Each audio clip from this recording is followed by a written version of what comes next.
George Philhower, Assistant Superintendent of Western Wayne Schools in Cambridge City, Indiana, and Kyle Barrentine, Principal of Decatur Middle School in Indianapolis, Indiana, have collaborated to present to you some thoughts on quality research. Our purpose is fairly simple. First, we will talk about the components that make up quality research. We will begin by defining what research is, continue by talking about the purposes of research, and then spend some time talking about research design. Secondly, we will talk about what a PhD dissertation is and how it differs from our life's work. What is research? Depending upon whom you ask will depend on the answer you will get. Research doesn't always get the most positive response, as you can see from the freshmen in college, but it certainly invokes a response from all kinds of people. According to Webster's dictionary, research is defined as a studious inquiry or examination, investigation or experimentation aimed at the discovery and interpretation of facts, revision of accepted theories and laws in light of new facts, or practical application of such new or revised theories or laws. So how can one sum up what research is? Research is 1. Knowing what questions to ask. 2. Figuring out who might have the answers. And 3. A great journey of investigation. There are 3 purposes of research. They are exploratory, descriptive, and explanatory. Exploratory research is an initial investigation into a hypothetical idea where a researcher seeks to learn more about it. Exploratory research lays the groundwork for future studies. Those future studies could be descriptive or explanatory in nature. Descriptive research seeks to answer the question, what? What is happening in more detail to fill in any missing gaps in hopes of better understanding a particular topic.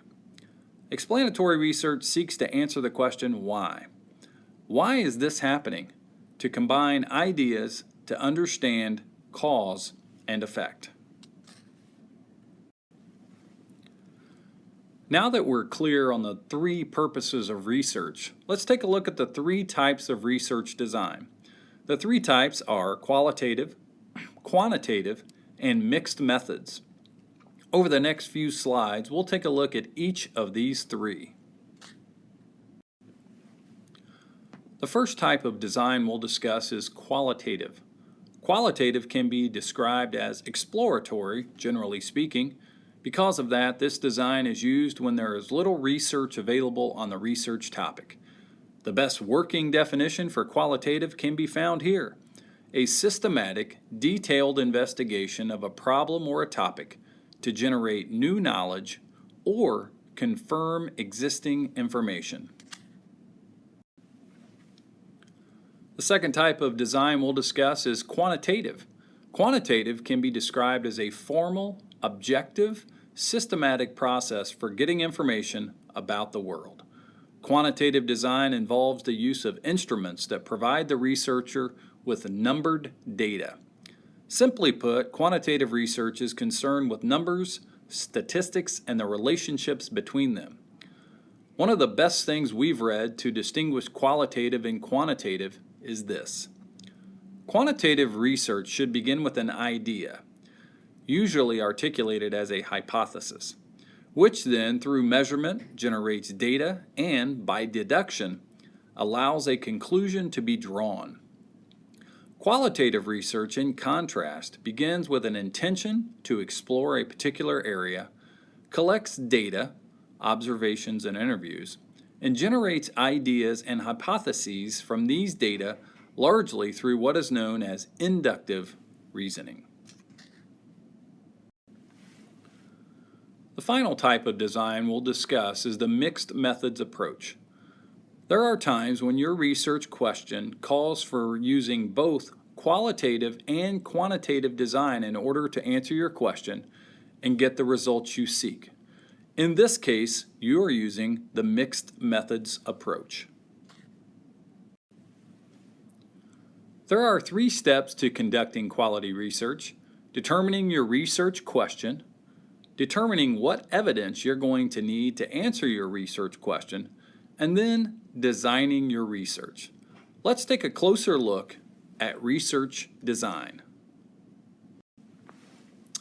In considering your research design, there are 4 things you need to think about: epistemology, the theoretical perspective, your methodology, and the methods you plan to use to conduct your research.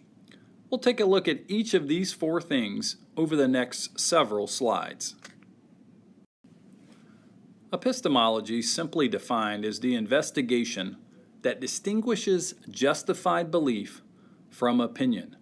The research that you will conduct is the investigation that will take your opinion and convert it to justified belief. With epistemology, there are 3 positions one can take. Objectivism is a position where the researcher seeks to find causes, to find effects, and to find explanations. Subjectivism is the theory that perception is reality and that there is no underlying true reality that exists independent of perception. It does not, however, claim that all is illusion or that there is no such thing as reality, merely that the nature of reality is dependent on the consciousness of the individual. Finally, constructivism takes an approach that people construct their own understanding and knowledge of the world through experiencing things and reflecting on those experiences. When we encounter something new, we have to reconcile it with our previous ideas and experience, maybe changing what we believe or maybe discarding the new information as irrelevant. In any case, we are active creators of our own knowledge. To do this, we must ask questions, explore, and assess what we know. The next part of this process is to consider a theoretical perspective. Each perspective is a philosophical stance that will inform the methodology. Some theoretical perspectives are positivism, pragmatism, and interpretivism. Research methodology is a systematic way to solve a problem. It is a science of studying how research is to be carried out. Essentially, the procedures by which researchers go about their work of describing, explaining, and predicting phenomena are called research methodology. This plan will answer the question, which is a suitable method for the chosen problem? Once the methodology is determined, we must then determine which methods we will use to gather the information we seek. Examples of methods are observations, interviews, surveys, questionnaires, and focus groups. As you can see, there are a lot of steps in the research process. However, to summarize, we'll bring back a simpler slide of research. What do we want to know? Where will we find the answers? What instruments will we use to find the answers? Then we will just enjoy the journey. Switching gears a bit to the topic of a PhD dissertation. What is a dissertation? A dissertation is a requirement for a PhD. It is a work to present findings and to demonstrate mastery of the topic in which we are now an expert. The dissertation is typically written in 5 to 6 chapters. The first 3 chapters constitute your proposal. At the conclusion of Chapter 3, a PhD candidate will defend his or her proposal to his or her dissertation committee. Upon successful defense of your proposal, the PhD candidate continues writing Chapter 4, which are your findings, and Chapter 5, which are your conclusions, your implications, your suggestions for further research. Finally, the PhD candidate will defend his or her dissertation to his or her committee as the final requirement for a PhD.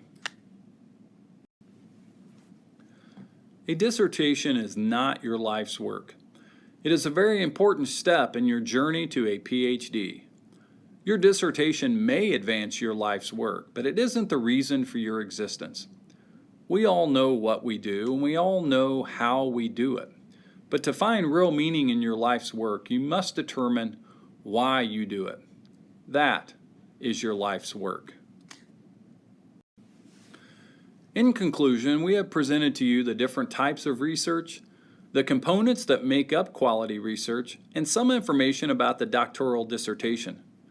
To wrap it up succinctly, know your research question, know the where and how you can find the answers to your question, and be able to fully explain your findings.